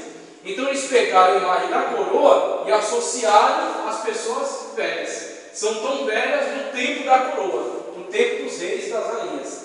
E aí o pai dele estava ligado nessa ideia. E aí ele fala, se próxima vez você me associar a essa ideia, você vê a coroa agora é figurativa de uma ideia. A ideia de ser velho, de ser antigo, antiquado. E aí ele ameaça para que não seja mais caracterizado por essa figura, né? A figura do velho, a figura da coroa. Simbólico. Viu um grande sinal no céu, a saber, a mulher vestida de sol, com a lua debaixo dos pés, e uma coroa de 12 estrelas na cabeça. Agora o sentido simbólico, o sentido simbólico. O sentido simbólico, presta atenção, ele está falando de realidades literais. Só que ele não está falando das realidades literais de uma forma literal. Ele está falando de realidades literais de uma forma figurada. Como que ele figura essas realidades? Através de um símbolo. Ele cria um símbolo. Esse símbolo não pode ser tocado. Em algum momento você vai ver uma mulher em cima de um sol com uma coroa e você vai chegar até e perguntar, minha senhora, o que está acontecendo? De forma alguma. Isso é um símbolo que foi revelado por Deus a João, né, no Apocalipse, foi registrado e ele guarda significados literais. Quais são os significados? A mulher está vestida de sol, aí você vê a glória, né? Você vê que ele está em cima de uma lua, você vê que na cabeça dela há uma coroa. Pronto, aquela coroa que era figurativa naquele exemplo e que era literal no primeiro, agora ela é simbológica. Ela é simbólica. Ela guarda um significado simbólico. Tinha 12 estrelas na coroa. Então essas 12 estrelas, dentro do contexto do Apocalipse, vai ter um significado relacionado às tribos de Israel, relacionado aos 12 apóstolos. E isso fala acerca da revelação divina, o progresso da revelação divina, como a revelação divina através de Israel, através dos apóstolos, veio ao conhecimento de todos. E aí você vai ver depois que a mulher estava grávida. e essa mulher estava grávida, ela tem o seu filho, ela é perseguida pelo dragão, ela é escondida em determinado lugar. Essa simbologia está falando de algo realizado. A história de Israel, quando Israel foi gerado, quando Jesus foi gerado de dentro de Israel, quando Jesus veio ao mundo na plenitude dos tempos, quando Jesus foi recolhido, né? Quando Daniel profetiza também acerca do tempo que ele foi morto, quando Jesus ressuscitou e ascendeu aos céus, né? E depois fala que essa mulher foi guardada e preservada também, quando Jesus irá guardar o povo de Israel. Então o que ele está falando? Ele está pegando diversos fatos históricos que aconteceram e que vão acontecer e estão representando eles no símbolo. O símbolo, ele não é objetivo, ele é subjetivo. Ele não é objetivo, ele não é algo palpável, não é algo literal, mas ele é real. Ele representa diversas realidades dentro de um símbolo só. A coroa com duas estrelas, a mulher grávida, né? O sol, que era a glória, estava sobre ela, o fato dela ser perseguida, o fato dela ser guardada, tudo isso simboliza diversas realidades reveladas num símbolo só. Então temos aí literalidade, uma forma de interpretação bíblica, né? O fato objetivo, tal qual foi. A figuração, que é a associação do fato a um significado, o fato a uma representação. A coroa representando velhice, né, no segundo exemplo. E o terceiro exemplo, a simbologia. Fatos históricos sendo representados simbologicamente. Um símbolo que vai fazer você entender diversos fatos. Num símbolo só, você tem a descrição da história de Israel, da vinda de Cristo e da proteção de Israel a Cristo, a proteção de Cristo a Israel no tempo escatológico. Num símbolo só.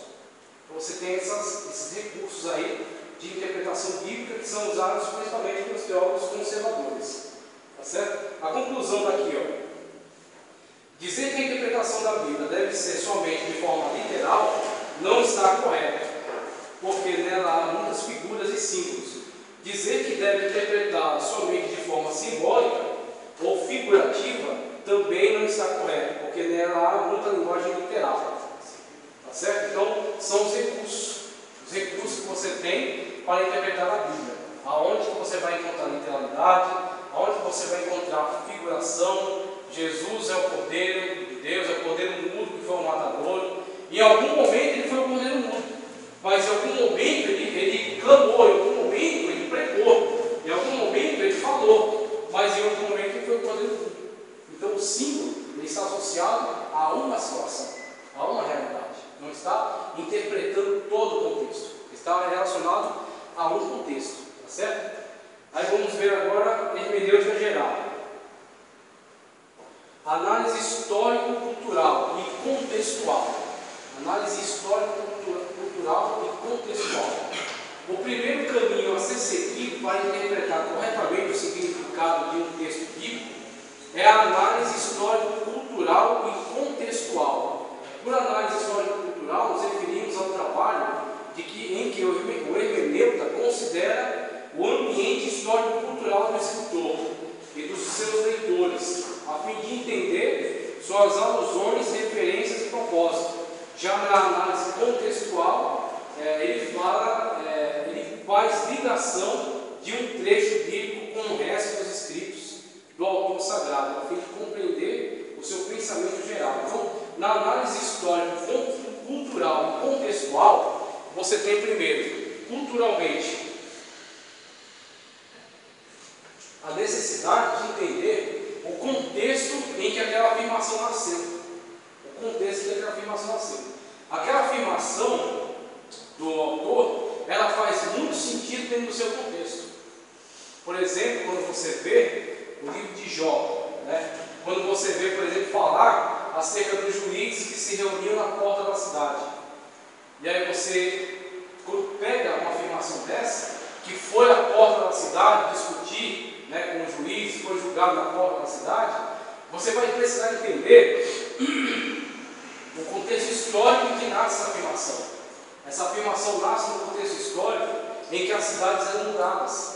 Né? Na Palestina antiga, no tempo do Antigo Testamento, em que as cidades eram muradas, em que, por exemplo, havia o hábito dos anciãos ficariam à porta da cidade, onde geralmente acontecia o comércio, né? E ali também se faziam julgamentos. Os anciãos da cidade davam sentenças, faziam julgamentos sobre causas que apresentassem a eles. Então, por isso que no livro de Jó fala, por exemplo, acerca da porta da cidade, por causa do contexto da cidade morada. Se você traz esse contexto para nós hoje, o leitor de São Paulo não vai ter uma visão muito clara sobre isso, porque onde está a porta de São Paulo? É na Dutra? É na Fernão Dias? Esse contexto está fora da nossa realidade. Então você precisa analisar culturalmente. Você precisa entrar naquela cultura. Jesus falou: é tão difícil um rico entrar no reino dos céus quanto um camelo pelo fundo de uma agulha. Aí você tem alguns teólogos que, através de recursos arqueológicos, vão dizer: existia uma porta chamada porta-agulha, que era uma pequena porta, uma pequena abertura. Quando chegava um determinado horário, fechava-se a grande porta e ficava uma pequena porta, somente para acesso de algumas pessoas. E aí quem chegasse atrasado a ela teria que esperar o dia seguinte para entrar na cidade. Aí Jesus compara os mercadores com seus grandes camelos carregados de mercadoria, tentando entrar pela porta-agulha, a porta pequena, somente para passagem de pessoas. Aí fala: é tão difícil um rico entrar no reino dos céus quanto um camelo carregado de bens, carregado de riqueza, de fartura, tentar entrar pela porta-agulha. Eu já imaginei Se mais fosse só uma pessoa, no fundo de uma agulha, às vezes, passando no fundo de uma agulha, o camelo. pois é. Mas não chega no resultado, não. Aí o que acontece? Nem existe possibilidade, não existe. Então seria um exemplo fora de contexto. Não saber dessa porta aí. Exatamente. Eu já vi antigamente, mas estou pegando. Mano, como é que pode estar com o cabelo passando? Uma agulha. É de roupa, irmão. Fica com roupa impossível. Né? Aí Jesus deixou difícil para todo mundo. Porque nem se for camelo. Você estando rico também está no céu, porque o rico tem amor mesmo. Exatamente. Agora, se ele se desapegasse do dinheiro, da riqueza, dos camelos, ele entrava. Ele sabe pegar o quê? Vender, ajudar os pobres. Aos pobres, né? Instituir. E rico aí que quer ficar mais rico. Exatamente. Aí ele não vai conseguir passar o camelo dele na porta-agulha. Não vai dar para passar. Aí ele vai ficar com ele lá fora. Você vê a ideia? Ele não vai passar, então ele vai ficar com os bens dele lá fora. Aí passou a mensagem. Foi possível entender a mensagem. Se ele largar esse apego que ele tem a isso, ele pode entrar. Mas se ele estiver apegado, ele fica lá fora. Então você vê, o símbolo está realizado. Eu falo para a minha patroa direto: desapega. Desapega, né? Um dia era uma Essas tranqueiras, meu Deus. Analisando a história. Em sua análise, o hermeneuta precisa tomar conhecimento do período histórico em que o contexto bíblico foi escrito. Nesse estudo, ele precisa compreender e levar em conta a situação atual em que o texto foi escrito no tempo, pois a Bíblia é a palavra de Deus dada através das palavras de pessoas históricas. Hebreus 1 ou 2. Assim, o trabalho de entender a Bíblia é o trabalho do historiador. A Bíblia é uma ferramenta de trabalho. Devemos analisá-la a fim de entender cada texto da Bíblia na situação, pensamento e ética própria bíblica, né? Da própria Bíblia. O próprio texto bíblico, em geral, contém elemento histórico suficiente para dar uma ideia da situação original, dispensando-nos do uso de material estranho. Entretanto, nessa investigação histórica, o hermeneuta precisa ser bastante prudente ao analisar obras extrabíblicas. Então, o que acontece? Análise do contexto histórico.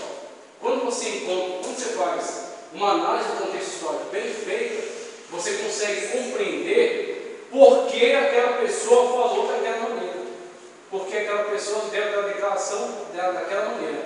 Aí você entende, a pessoa está no seu contexto histórico, mas a afirmação dela é inspirada pelo Espírito Santo de Deus.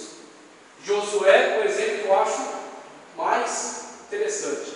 Josué dá a declaração que o sol se detenha no vale tal, que a lua se detenha no lugar tal. E aí ele vai, empreende a batalha, vence a batalha, vencida a batalha, segue o curso natural. Então o que acontece? O que a análise histórica nos nos leva a entender que a declaração de Josué está de acordo com o seu contexto histórico. No seu contexto histórico, ele só tinha condições de entender que o Sol girava em torno da Terra. Ele não era um cientista, ele não era um astrônomo, tá certo? E até a astronomia da época também era limitada. Então, dentro do seu contexto, ele só poderia falar daquela maneira. Onde está a inspiração? A inspiração está na fé dele em clamar a Deus e crer que Deus tem poder para deter o universo. Deter o universo a ponto de ele empreender aquela batalha, ganhar e o universo seguir seu curso. Então, o que interessa para nós? A fé de Josué.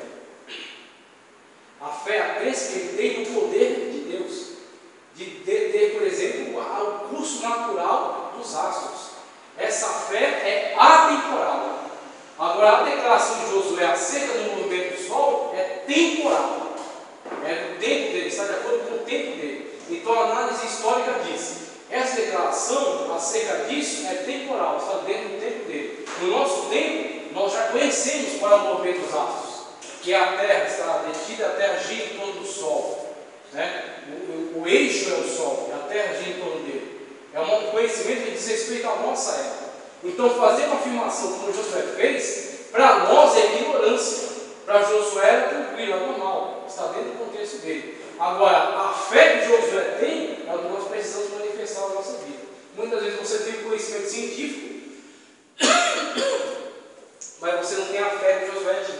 Ô Júlio, a ciência fala que a Terra gira ao redor do Sol. É isso aí. E a Bíblia fala o quê? A Bíblia ela não dá muitas declarações acerca disso, principalmente porque não é o objetivo dela. Então, por exemplo, declarações sobre a Terra girando em torno do Sol, você não vai encontrar na Bíblia. Não existe propósito bíblico para dar declarações acerca disso, porque a Bíblia está comprometida com a salvação do homem. Agora, você encontra declarações, por exemplo, de que a Terra ela está solta no espaço, por exemplo, está num campo gravitacional, ela está num eixo imaginário, vamos dizer assim. Por exemplo, em Jó, ele diz que firmou a Terra no espaço. Jó dá uma declaração desse porte. E essa declaração já é, vamos dizer assim, uma inspiração do Espírito Santo de Deus para dar indícios. Então Jó não desenvolve isso aí. Por quê? Porque ele não é astrônomo.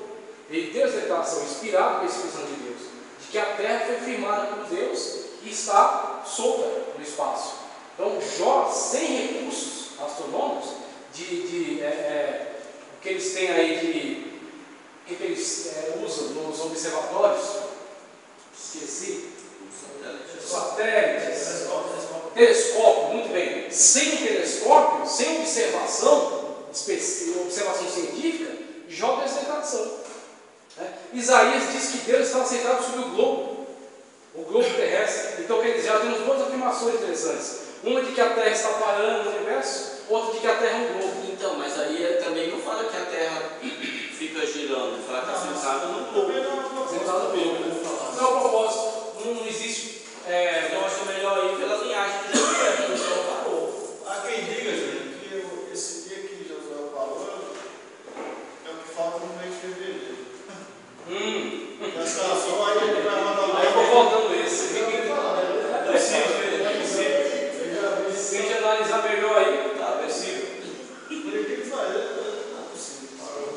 Mas o que acontece? Você vê alguns indícios, você não vê um desenvolvimento nisso. Por quê? Não há propósito. Não é um propósito bíblico. É como você procurar conta de matemática no livro de receita. O errado é você que busca saber de aritmética no livro de receita. Mais medida na receita. Dentro disso. Ele vai somando. Só isso. Mas se você procurar doutrinas de fazer aritmética, de equação, aí você está procurando no lugar errado. Então o que acontece? O objetivo dele é receitas diversas. Não é desenvolver aritmética, nem equação, esse tipo de coisa. Se você vai buscar isso no livro de receita, o errado é você. É como alguém que busca na Bíblia algo que a Bíblia não se propôs a dar. A Bíblia não se propôs a falar de astronomia, nem se propôs a falar de biologia, nem de dinossauro, nem nada disso. A Bíblia é o livro da salvação. Tem receita na Bíblia. Ué?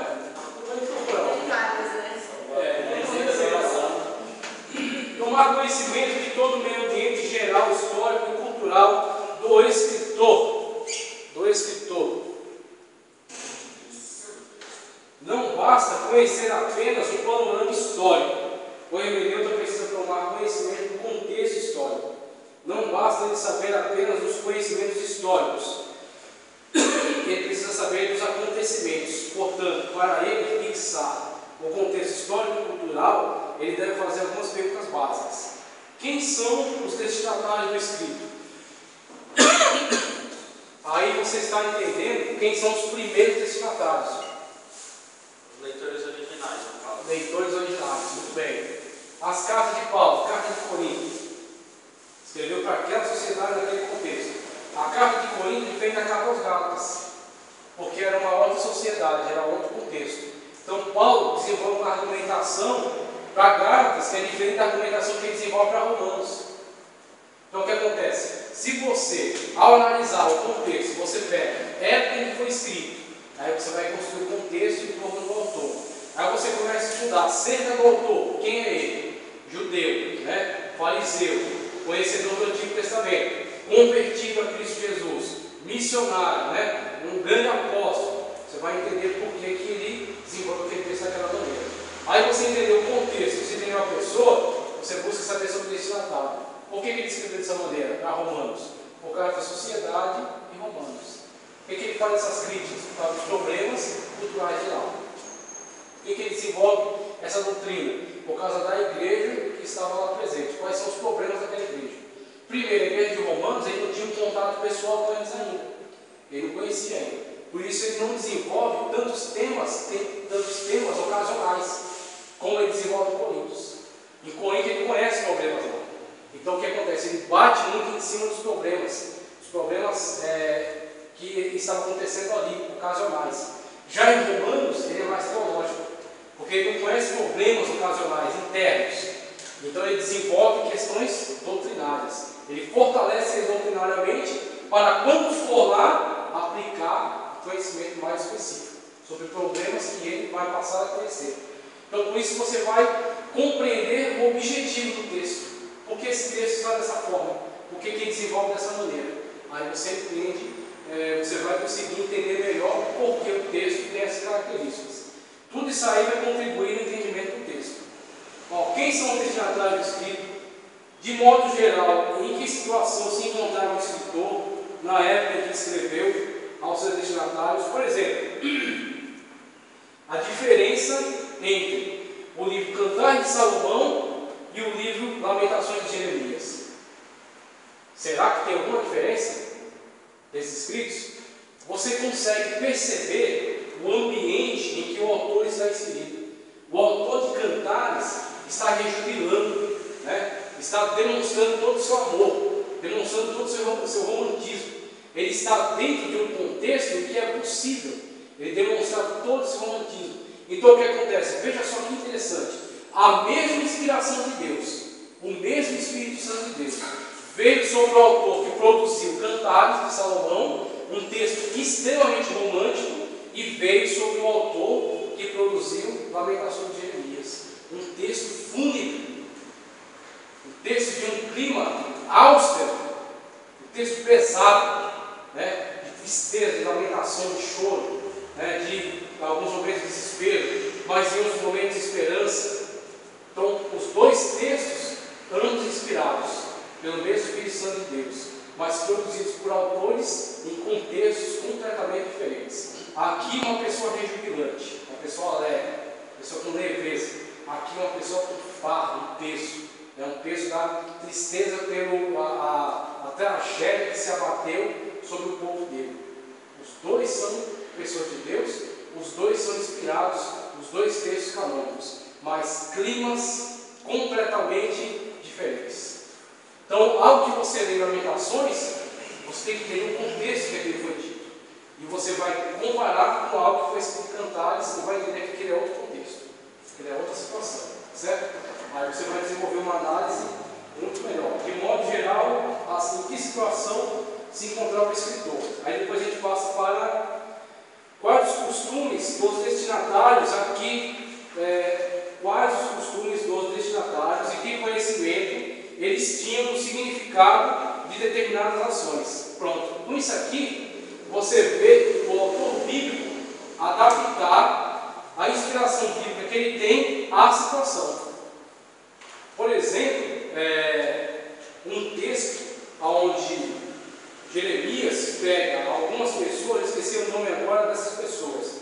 Ele pega um grupo de determinadas pessoas que não bebiam vinho, e ele leva perante o rei e fala, e mostra para o rei aquelas pessoas, mostrando a ele um exemplo de fidelidade. Um exemplo de fidelidade. E ele fala, esse grupo de pessoas, porque o patriarca deles fez um voto de nunca mais tomar vinho, eles não tomam vinho. E aí ele mostrou para o rei onde está o defeito da maneira como ele é infiel a Deus. Fala, essas pessoas aqui atenderam um voto de um homem somente, de um patriarca deles. Enquanto Israel não atende a ordem do seu Deus.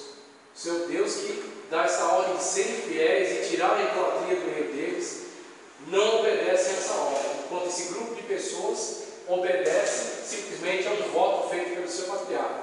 Então você vê, isso aí está de acordo com o contexto. Isso aí tinha muito significado para este povo dentro dessa época. Né? Agora o que acontece? Para nós fazermos a leitura disso, é importante lermos também o significado. Lermos também o significado. Quais os costumes dos destinatários e que conhecimento eles tinham do significado de determinada ação. Essa ação tem muito significado porque está dentro do contexto daquele povo. Aquilo que eu gosto também de sempre falar. Quando Paulo fala acerca da mulher usar véu dentro da igreja, aquilo que está carregado de um significado dentro daquela sociedade. Dentro daquela sociedade, o significado que estava portando ali esse ato, essa atitude, era exatamente da honestidade. Se essa mulher, ela anda com véu, ela ora a Deus com véu, ela participa do culto com véu, ela é uma mulher honesta dentro dessa sociedade. O que não necessariamente é uma realidade, é uma verdade para outra sociedade. Em outra sociedade, os códigos morais são outros. Então o Evangelho, o que ele vai fazer? Ele vai sempre ressaltar os códigos morais. Quais são os códigos morais de comportamento? Você tem que ser, é como Jesus fala, a vossa justiça tem que exceder a justiça dos fariseus. Então a justiça dos fariseus, que é simplesmente uma justiça legalista, superficial, a sua justiça tem que ser uma justiça inspirada pelo Espírito Santo de Deus. Então ela tem que exceder. Então o que acontece? O que tem que exceder? A justiça. Não simplesmente determinadas práticas. E aí você ler essas práticas, você tem que entender. Esse tipo de prática se manifesta dentro daquele contexto social. Não necessariamente eu tenho que adotar aquelas práticas. Por quê? Eu não sou grego. Eu não sou grego, eu não sou grega, eu não habito na cidade de Corinto e eu não estou no século I na era cristã. Eu estou no ano de 2016, eu estou no contexto da América e eu estou no Brasil. Quais são os códigos morais aqui? Os códigos morais são esses. Então você tem que agir em coerência com toda a moralidade que a Bíblia exige. Toda a austeridade, toda a seriedade. O que não necessariamente é ter que usar o véu. Mas ainda tem igreja que não sofre. Por causa de uma falha de interpretação. Mas isso não Mas seria Três ferramentas: literal, figurativo e simbólico. Eles esqueceram que existe a figura chamada figurativa. Então o que eles fizeram? Pegaram só literalidade. Aí nessa literalidade eles vão tentar cumprir um ato que diz respeito àquela cultura. E é o que acontece. O problema, aonde mora o problema? Não é tanta questão de usar ou não usar. Eles querem usar, usa. O problema é que eles dizem que quem não usa não é salvo. Eles usam o olho, né? Aí onde mora o problema. Quando eles lançam acusação sobre o outro, a garganta já era. Tossindo aí falam bastante. É estreito, hein, Júlio? Quando eles começam a lançar acusação sobre os outros, por não adotarem as suas práticas, aí onde mora a heresia. Então, uma vez eu fui numa igreja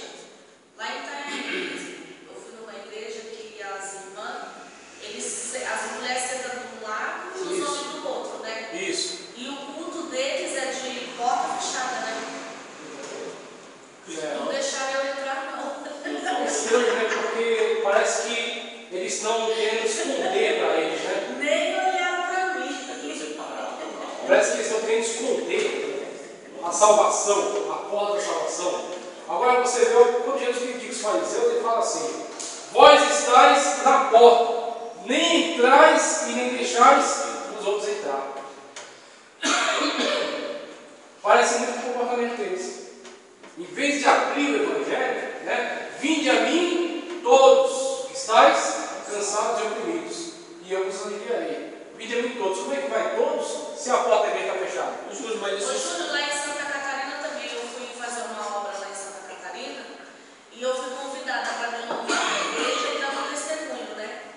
E eu fui, e era a igreja Deus e Amor.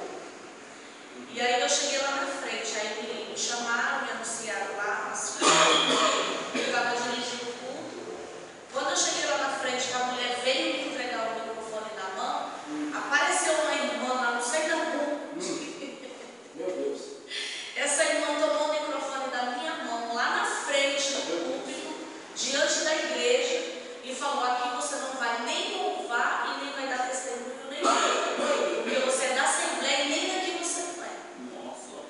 Nossa, Júnior, na frente de todo mundo diante da igreja. Agora diga para mim: Meu Deus, eu não sabia onde enfiar a minha cara. será que só essa igreja é a igreja de Cristo? Por que uma pessoa que pertence a outra igreja não tem comunhão com ela? A figueira só tem um ramo. Só tem um ramo? Então é esse tipo de ignorância. E esse tipo de ignorância vem de pessoas que não estudam, vem de pessoas que não analisam. Não é falta de oração, né? Porque eles oram muito. Ora Aí muito. a irmã não deixou. Aí eu peguei e falei: eu vou embora. Então a minha intenção era pegar minha bolsa e sair. Só que o Espírito Santo falou: você vai sentar e vai ficar até o final. Você foi Eu corajosa. falei: eu não acredito que eu vou ter que fazer isso. E aí eu peguei na minha bolsa e o Espírito Santo me mandou: senta. Eu sentei e fiquei até o final do culto. É melhor obedecer a voz de Aí Deus. veio uma irmã e falou: irmã, pelo amor de Deus, você me perdoa. Certo. Porque quando o Senhor vier buscar, não vai ter divisão na sua igreja. Aí, a partir dessa afirmação, a gente tem que fazer outra observação. A gente não pode julgar as igrejas pelos indivíduos. Então, isso aí, às vezes, não é um comportamento da igreja, da instituição. É o comportamento de alguns indivíduos que querem tomar a igreja, querem administrar a igreja. A terceira carta de João trata disso. Um homem que estava administrando a igreja, que não recebia os presbíteros e não recebia o próprio João. Então, do jeito que isso aconteceu na época de João, acontece hoje. Essa Pode acontecer dia aí. eu falei: eu não acredito. Terrível, terrível mesmo. E é falta de conhecimento, né? Paulo diz: crescei na graça e no conhecimento. Não adianta crescer só na graça, não adianta crescer só no conhecimento. Tem que crescer simultaneamente, na graça e no conhecimento. E a garganta já era, mas vamos terminar. Quais os costumes dos destinatários? Tem que conhecer, é terrível. Em que situação espiritual se encontravam os destinatários? Aí você vai entender por que desenvolve o tema daquela maneira. Particularidade histórica e validade eterna. Particularidade histórica e validade eterna. Olha só. Em se tratando da palavra de Deus, não podemos aplicar os mesmos métodos aplicados aos fatos históricos do mundo profano. Portanto, precisamos levar em conta dois elementos fundamentais: particularidade histórica e validade eterna da palavra de Deus. A particularidade histórica diz respeito ao que estava acontecendo na situação original em que o texto bíblico foi escrito. Por exemplo, o primeiro capítulo da primeira carta de Paulo aos Coríntios trata da divisão da igreja. A relevância eterna leva em conta que, mesmo em situação diferente, a mensagem do 1 Coríntios tem importância para cada geração de cristãos. Então, o que acontece? Com isso aqui, a gente vê que Paulo discutiu em Coríntios, já vou encerrar, Paulo discutiu em Coríntios acerca de problemas que eram reais naquela igreja, que estavam acontecendo naquela igreja. Só que o que acontece? A particularidade histórica desse texto não faz com que ele fique isolado do seu contexto. Por quê? Quem estava inspirando Paulo a resolver esses conflitos? Era o Espírito Santo de Deus. Então o que acontece? O Espírito Santo de Deus ao inspirar o apóstolo a resolver aqueles conflitos, trouxe para nós a revelação de qual é a direção. Quer água, Júlio? Vou pegar pra você. Já bebi, não adianta. Já estou encerrando já, porque a resta já era. Trouxe para nós qual é o caminho da resolução desses conflitos. Então o que acontece? Esses problemas aconteceram literalmente naquela época. Esses problemas aconteceram naquela sociedade. Mas o Espírito Santo de Deus que inspirou o apóstolo a trazer uma palavra de solução, é o Espírito Santo de Deus que fez com que essa palavra fosse registrada para ser também válida para nós. Então, tem um momento histórico que foi escrito, mas tem a inspiração que levou essa palavra a ser solução para aquela época e é solução também para a nossa época. Então, a situação histórica é daquele contexto, mas a revelação é eterna. Ela ajudou naquele contexto e ela ajuda nesse contexto. Ela ajudou naquela época e ela continua válida nessa época. Vamos lá, final. Precisamos entender o sentido original do texto bíblico para fazer sua correta aplicação. Sentido original. O esforço do estudante da Bíblia é fixar o sentido do texto conforme o autor pretendia comunicar aos primeiros leitores de sua obra. A pergunta básica é: o que o texto significou para o autor e para os seus leitores originais? Uma vez que entendendo bem esse sentido, podemos fazer a segunda pergunta: o que significa para nós? Entre essas duas significações deve haver continuidade, coerência e uma aplicação correta da situação antiga e atual. Então o que acontece? Com as ferramentas que a gente mencionou aqui, de pesquisa, todas as ferramentas, a crítica, a análise histórico-cultural, a alta crítica textual, que é a crítica histórico-gramatical, a baixa crítica, que é a crítica, a análise sintática do texto. Você com isso vai se aproximar o máximo daquilo que o autor pretendia. Qual a intenção do autor com aquela afirmação? Quando você entende a intenção do autor com aquela afirmação, você entende qual é o significado que aquela afirmação tem. De posse do significado, você entende como aquela afirmação, com aquele significado, chegará para você. Como é que ela será interpretada para você. E aí você poderá chegar ao real entendimento do texto bíblico. O real entendimento. Se você não fizer esse caminho, você vai ler a Bíblia superficialmente. Você vai ler a Bíblia com o seu ponto de vista. Só que o que acontece? O seu ponto de vista é de uma pessoa que está muito à frente. Está numa época muito distante. Está numa época em que os conceitos sociais são outros. Em que o contexto histórico é outro. Então, se você ler a Bíblia somente a partir do seu contexto, do seu ponto de vista, você olha para o texto bíblico e pensa que ele é um texto estranho, pensa que ele é um texto incoerente, pensa que ele é um texto contraditório, pensa que ele é um texto que não tem significado para nós. É um texto estranho. Então, o que acontece? Se você não conseguir aprofundar a sua visão até o contexto do autor, você não vai entender o que ele queria dizer. É aí onde muitas leituras bíblicas se perdem. Por que Moisés afirmou isso dessa maneira no Deuteronômio? Por que Moisés afirmou acerca da construção da cidade sem refúgio? Por causa do contexto da época que Israel vivia. Por que Josué deu aquela declaração? Por causa do momento histórico que ele vivia. Então, toda declaração tem que primeiro buscar o contexto da afirmação do autor. Uma vez compreendido o contexto do autor, você vai entender o significado real da afirmação. Entender o significado, você consegue trazer para você. Aí, a partir do entendimento daquela afirmação dentro do contexto do autor, você consegue trazer para você e obter dela o conhecimento real. Nesse caminho, sim, você consegue obter o conhecimento real daquilo que aquela afirmação quer dizer. Mas se você não fizer, a leitura bíblica vai ficar sempre superficial, ficar sempre no entendimento fraco, no entendimento simplesmente diminuído. O entendimento mínimo. A Bíblia se torna um enigma se você não busca a afirmação dentro do seu contexto. Então, quer dizer, nessa parte, a gente entendeu esse tipo de leitura ortodoxa, leitura neo-ortodoxa, liberal, a gente viu os tipos de leitura que são feitas. Na aula que vem, a gente vai ver a análise léxico-sintática. A gente vai ver diversas ferramentas que são usadas aí na análise léxico-sintática do texto, tá certo? Vamos encerrar, vou passar um pouquinho do horário, vou encerrar agora.